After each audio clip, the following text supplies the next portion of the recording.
Hey guys, just making a quick video for today, going back to the bit that I talked about in my classic book video, where I was mentioning the wedge-shaped cone of darkness, and how I talked to my professor and said that, seriously, if you thought about it, that could actually relate to cheese.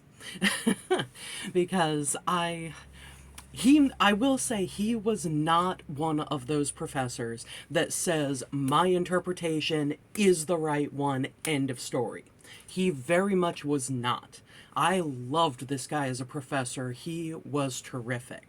He very much did want other people's opinions and things like that, but I think that especially when people teach a class year after year, semester after semester, they come to these natural conclusions that the general consensus of what they're teaching is the actuality. And yeah, you can have other students who are saying, oh, well, I interpret it this way, but that's the thing with interpretation. You know, it all boils down to what the person's life experiences have been, how, what period of their life they're in when they're reading a certain thing, what they're going through in their life. A whole bunch of factors go into this, and it's not just the personal, it's what kind of historical context do they know about that the author was going through. Because there have been authors who, they say, no, this work is not an allegory for war, and yet they wrote it, 10 years after they were personally a soldier and very involved in World War II. Sorry if you just heard a little chime thing go on there. It was a notification on my computer. So, it's very possible that even if authors don't mean things to be allegories or things to interpret as such, that it peeks into their writing anyway, just because that is their life experience. So anyway, though, all that preamble aside, the wedge-shaped cone of darkness was a line in, I think it was To the Lighthouse by Virginia Woolf. Now, like I said in the other video, if you know anything about the yellow wallpaper, that was my hint. The Yellow Wallpaper is a story that was written about a woman who has just given birth, and she is basically, thanks to the doctor's advice, is locked into this one room, expected to make a full recovery from women's hysteria, and all the normal postpartum things that happen after pregnancy. Yeah. Someone being on their own in a darkened room because the shades were drawn, and historical context with food there.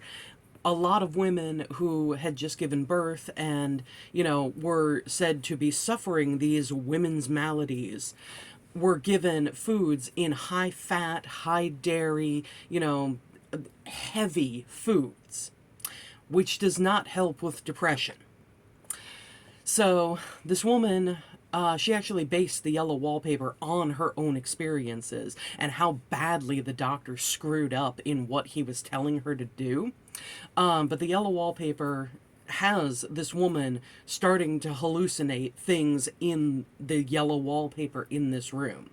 And the interesting thing is, at the end of the story, the husband sees the condition that she's in and faints dead away.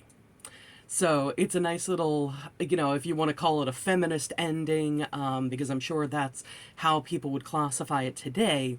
It's a nice little twist of, yeah, she's still surviving. She is obviously mentally off at this point because of what was done to her. But the husband is the weak one because he sees what she has become and can't deal with it.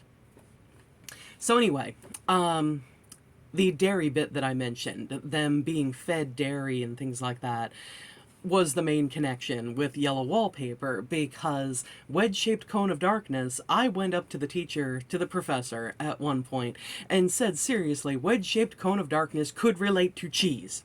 because obviously wedge-shaped cone of darkness, it's got a depression feel, and that's what she was going through in this passage, if I remember correctly. It has been years since reading the book. Anyway, though, so I said, that could relate to the fact that women suffering depression, women suffering whatever, female maladies that doctors assigned to them back then. Hysterics was a woman's disease, 100 or more years ago. And so I said, wedge-shaped cone of darkness could be a euphemism of a sort, that she was given a very, cheese, dairy, fatty diet. And yeah, I wish I remembered how to describe it better, but yeah, I made the whole connection to him, and he was entertained. he said to me, yeah, I don't entirely buy that, but I can see how you make the connection. I wish I could describe it better, but it has been a good, 6-7 years since that entire thing. But yeah, it's one of those things that just goes to show that interpretation is always up for grabs. I am one of those who believes, because there are two main schools of thought. There's probably, a million other ones, but there's two main schools of thought with things like that. There's the author's words, and then there's the death of the author. And the death of the author is basically that whatever interpretation people come up with on their own, based on their own experiences, their own context, all those factors, is what matters. And then the author's words, obviously, it's what the author says that matters. And one of the main reasons I go with the author's words being what matter is not only because, hey, the author wrote it, so they know what they were going for with this. It's also, as I've said before on this channel, I am a huge Beatles fan. And one of the biggest controversies that the Beatles had was back in 1967 when Sgt. Pepper came out. And the third song on that album is Lucy in the Sky with Diamonds. And people were up in arms going, oh my god, this song is about LSD. Look at the main words in the title. Lucy, Sky, Diamonds.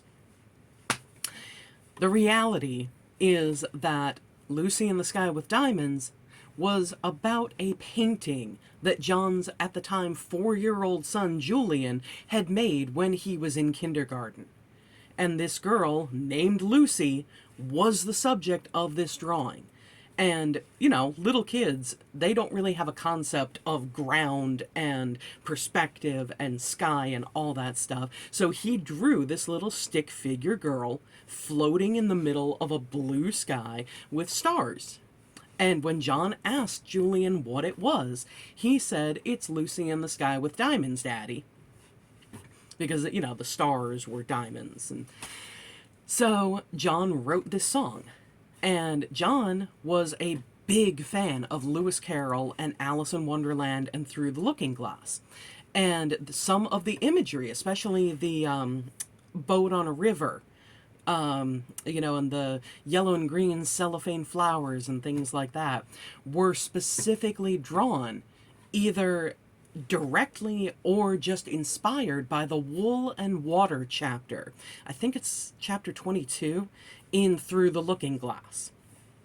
Now, I do not deny at all that John was on LSD when he wrote this song.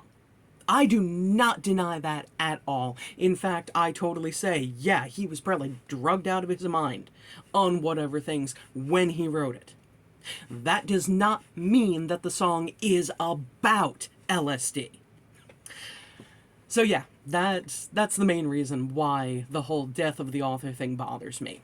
if you want to come up with a different interpretation, you know, or you don't know what the author's interpretation was, and you interpret something one way because it is meaningful to you and meaningful to what you're going through and all of that kind of stuff, that is awesome.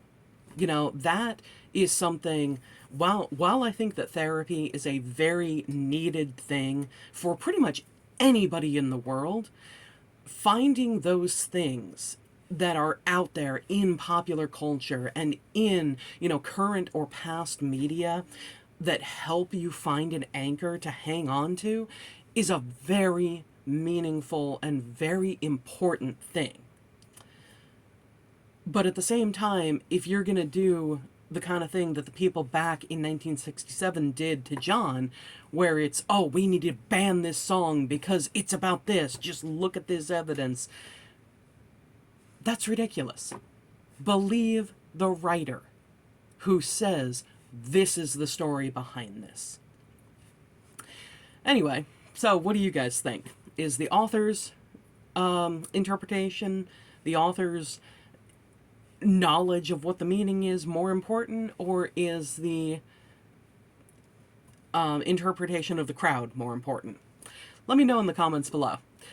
Like, subscribe, share. Let me know what you think. And I will see you next time, guys. Thanks a lot. Bye.